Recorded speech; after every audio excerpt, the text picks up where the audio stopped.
Olá, aqui é a Helga. Na série sobre o Sínodo da Amazônia, hoje, dia 8 de outubro de 2019, eu vou ler aqui um artigo no website First Things do cardeal norte-americano Raymond Burke.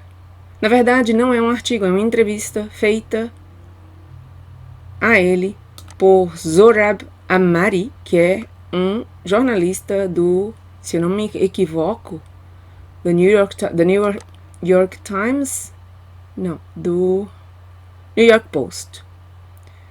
Antes disso, eu gostaria de mostrar quem é Raymond Leo Burke. É um cardeal norte-americano da Igreja Católica, tem pouco mais de 70 anos e ele caracteriza-se por uma controvérsia, né? Porque ele se mostra como um forte crítico do Papa Francisco, sobretudo por suas atitudes de abertura em temas como sexualidade e família. Abertura do Papa, não dele. Aparente defensor do tradicionalismo católico, costuma celebrar a missa conforme o rito tridentino. Nessa mesma linha, Burke criticou publicamente a exortação apostólica Amoris Laetitia e as disposições do Sínodo Extraordinário dos Bispos sobre a Família, que ocorreu em 2016 e que dispôs uma atitude de maior compreensão frente aos católicos divorciados e que se voltaram a casar. Bom, parece que isso foi escrito por alguém simpático à orientação de Francisco, porque colocou aqui de maior compreensão, né? De todos os modos, a Wikipédia a gente sabe que é uma enciclopédia online feita por muita gente anonimamente. E então, bom, há de tudo aqui. Mas se tivermos um pouco de bom senso, dá pra gente aproveitar o que traz a Wikipédia. Também expressou o cardeal Burke opiniões contra a imigração muçulmana à Europa. Um tema muito importante, a mim me interessa muitíssimo. Tem um vídeo só sobre o assunto, porque eu quero ser muito cuidadosa com o tema, porque é um tema de alta polêmica e que a mim me traz muito chateada há muito tempo. Então eu não quero perder as estribeiras, como se diz aqui nesse vídeo, no meu canal, com esse assunto. Então, eu o tomo com um grão de sal. Com um grano salis, como diz a expressão latina. Bom, então, ele expressou opiniões contra a imigração muçulmana para a Europa, qualificando-a de contribuir para as intenções do Islã de dominar o mundo cristão. Bom, esse é o Raymond Leo Burke. Ele tem agora, para os que saibam inglês e queiram acompanhar, aqui o National Catholic Register diz que ele agora lançou seu próprio website pessoal, né?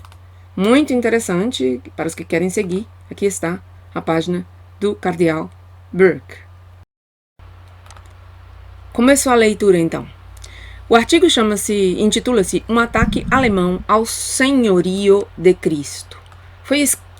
Foi publicado aqui no First Things no dia 27 de setembro de 2019, quer dizer, não faz ainda 10 dias, creio.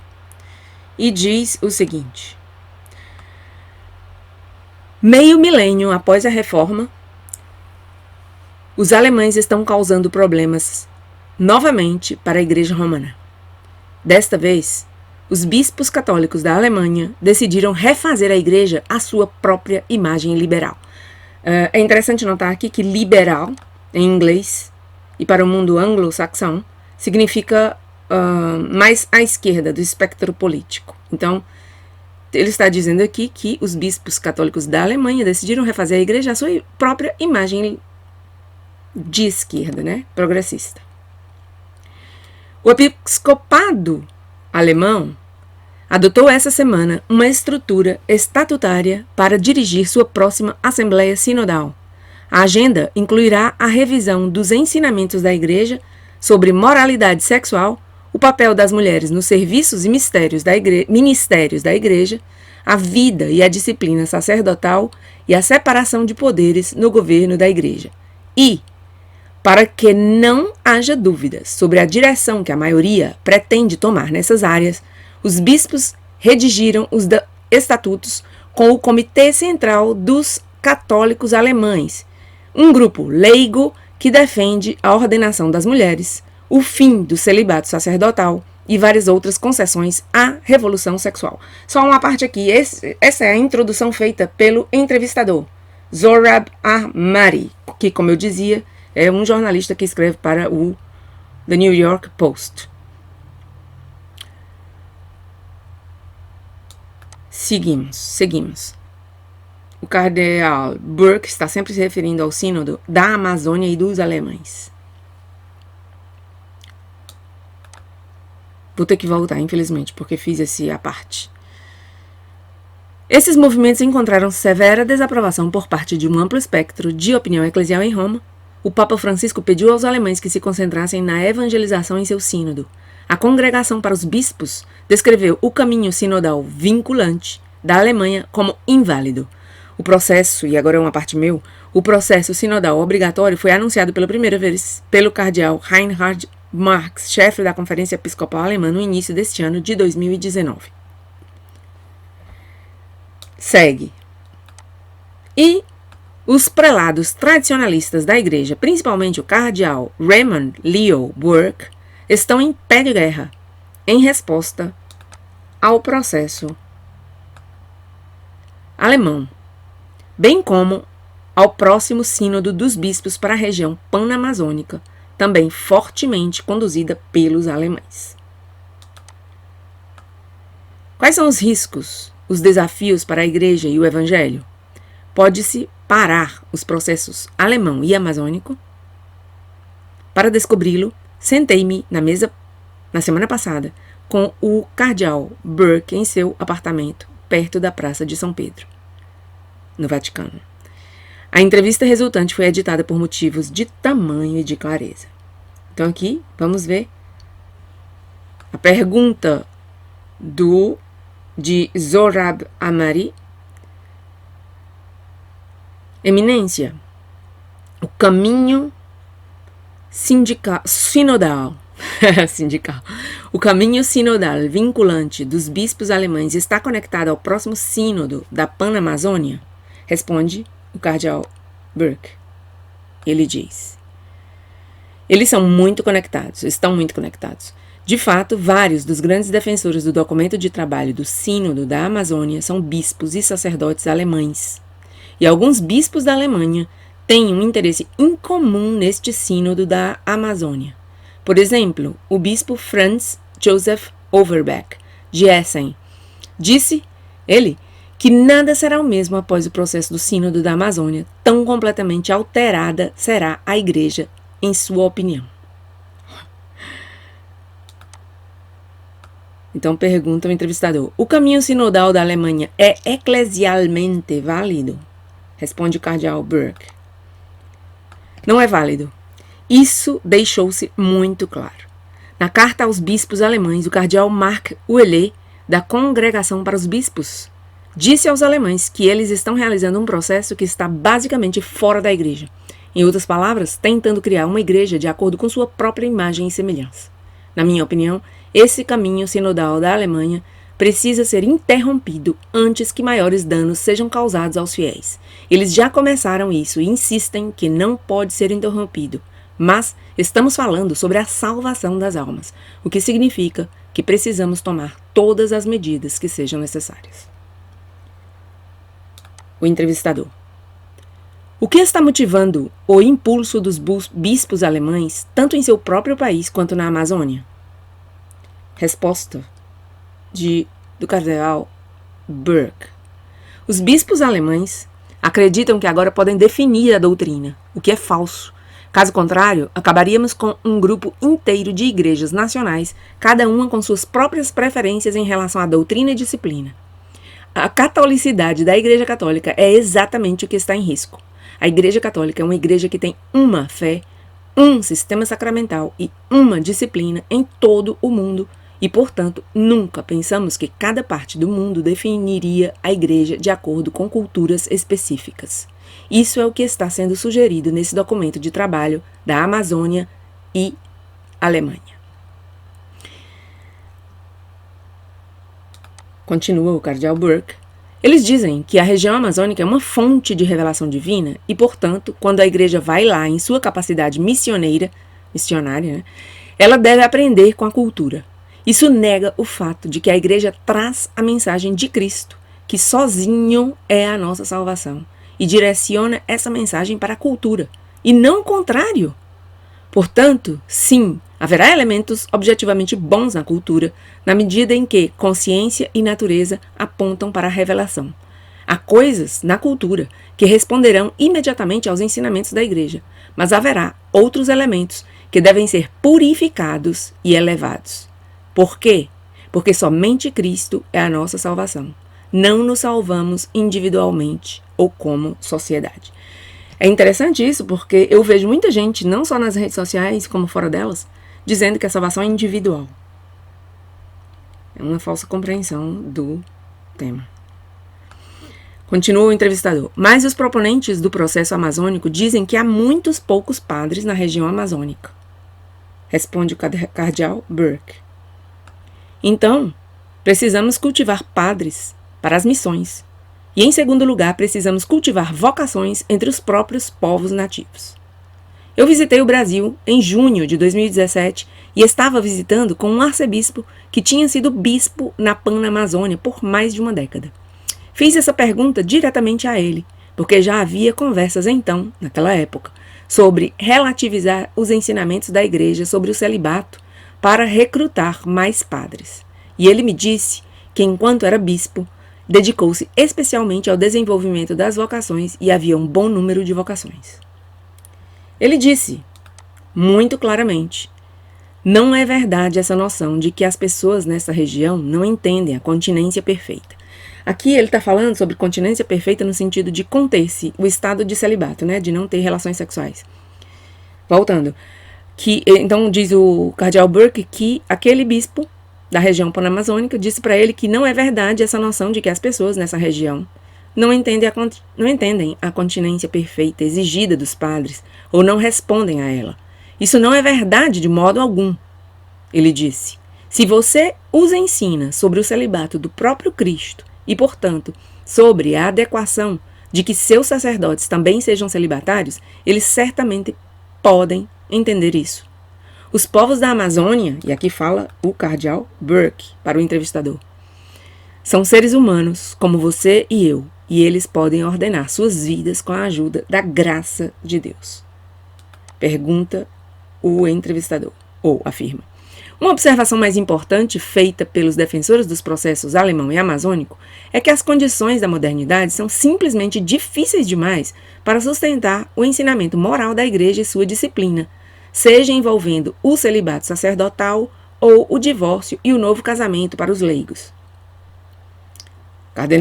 Cardeal Burke. Eu participei da sessão de 2014 do Sínodo dos Bispos sobre a família, e esse argumento foi usado especificamente em relação aos que são divorciados e à possibilidade de entrar em um segundo casamento. Foi um cardeal alemão que disse que o ensino da igreja sobre casamento é um ideal, que nem todas as pessoas conseguem realizá-lo, esse ideal, e, portanto, precisamos dar aos que falham no casamento a possibilidade de entrar em um segundo casamento. Mas, continua o cardeal Burke, o erro fundamental é que o casamento não é um ideal, é uma graça.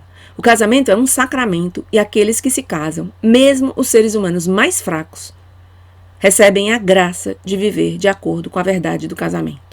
Cristo, por sua vinda, venceu o pecado e seu fruto, que é a morte eterna. Ele nos dá, de seu próprio ser, de seu próprio corpo glorioso, a graça do Espírito Santo para viver em matrimônio.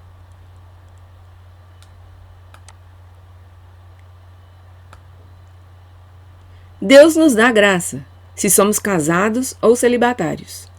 O próprio Cristo é o exemplo. Ele não se casou. Ele escolheu a continência perfeita para ser para todo o mundo, para ser o Salvador de todos. Então, ele mostra a cooperação com a graça, no que se refere ao aspecto sexual do nosso ser.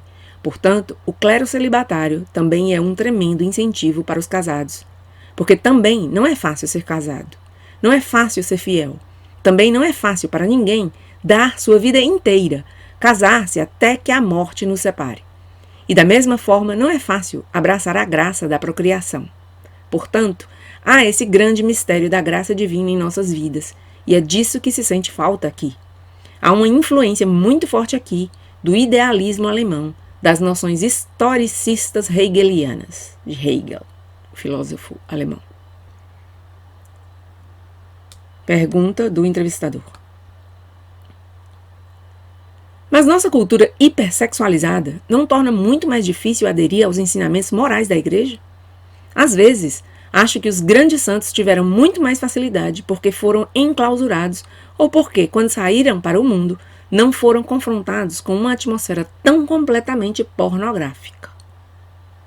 E diz Cardeal Burke. Mas, se até Santo Antônio do Deserto sofreu essas tremendas tentações, ele viu imagens de mulheres nuas em seu eremitério, na sua ermita.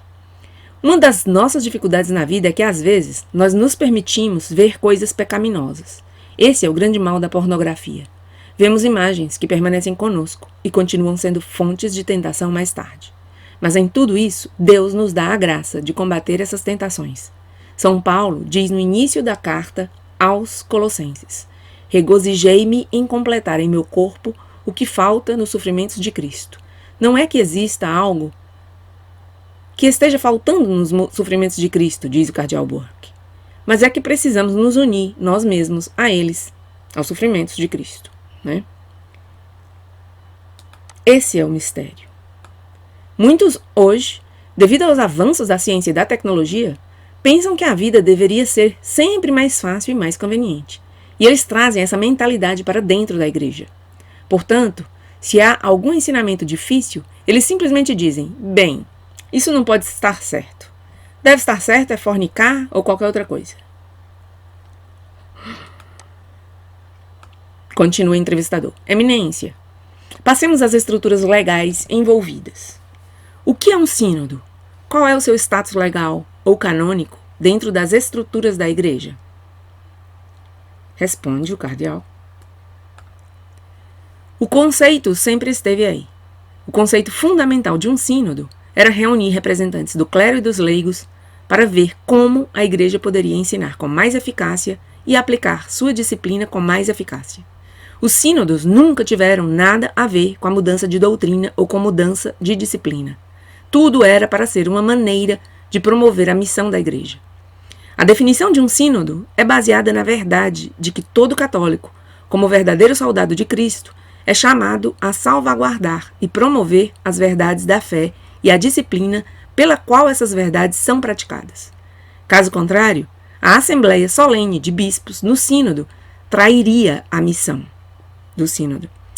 Um sínodo, de acordo com o Código de Direito Canônico, supõe-se que auxiliará o pontífice romano com conselhos na preservação e no crescimento da fé e da moral e na observância e no fortalecimento da disciplina eclesiástica. Não há nada sobre alterar a doutrina ou a disciplina. O documento de trabalho do Sínodo Panamazônico é um ataque direto ao senhorio de Cristo. Ele diz às pessoas: você já tem as respostas? E Cristo é apenas uma entre muitas fontes de resposta. E isso é apostasia. Cristo é Senhor, e em todo tempo e lugar. Esse é o talento da igreja. Quando os missionários pregaram a Cristo, eles também reconheceram os dons e talentos das pessoas a quem estavam pregando. As pessoas, então, expressaram em sua própria arte e arquitetura as verdades da igreja. Eles acrescentaram seu próprio sabor à expressão da verdade subjacente. Você provavelmente já viu as Madonas japonesas. Elas são feitas no estilo japonês, mas o mistério da maternidade divina é expresso. Pergunta o entrevistador. Contra esse pano de fundo, Eminência, o que lhe dá esperança hoje na igreja? Responde o cardeal Burke. A renovação litúrgica entre os jovens está em toda parte. E isso me dá uma grande esperança. Existem muitos jovens, padres e seminaristas, que não compram nem um pouco essa revolução. A revolução a que ele se refere é do sínodo, né? Essa que nós estamos aqui vivendo hoje. E é a liturgia que muitas vezes os atrai tanto aos jovens, porque esse é o encontro mais perfeito e imediato que temos com Cristo. Eles são atraídos pelo uso antigo, a forma extraordinária, porque tem muito mais símbolos e é muito mais expressivo do aspecto transcendente de nossa vida de fé. Nosso Senhor desce ao altar para fazer-se sacramentalmente presente. Muitas pessoas vêm a mim muito desanimadas. Algumas querem sair da igreja. Mas não é tudo escuridão. Olhe para esses jovens. Veja essas vocações. Não apenas nos Estados Unidos, mas até mesmo na Alemanha. Você sabe que eles falam sobre a secularização da Alemanha, mas ainda existem bons jovens católicos e famílias católicas. Creio que Cristo disse que nunca nos abandonaria, que estaria conosco até a consumação dos tempos. Eu acredito nele. Eu confio nele. Termina aqui a entrevista do cardeal Burke a Zohrab Ahmari. É isso, amigos. Eu acho que nada mais é necessário dizer. Eu vou parando por aqui. Se você gostou, dê um like no vídeo. Compartilhe com seus amigos. Se não se inscreveu, inscreva-se no canal para receber mais vídeos como este. Obrigada, até a próxima.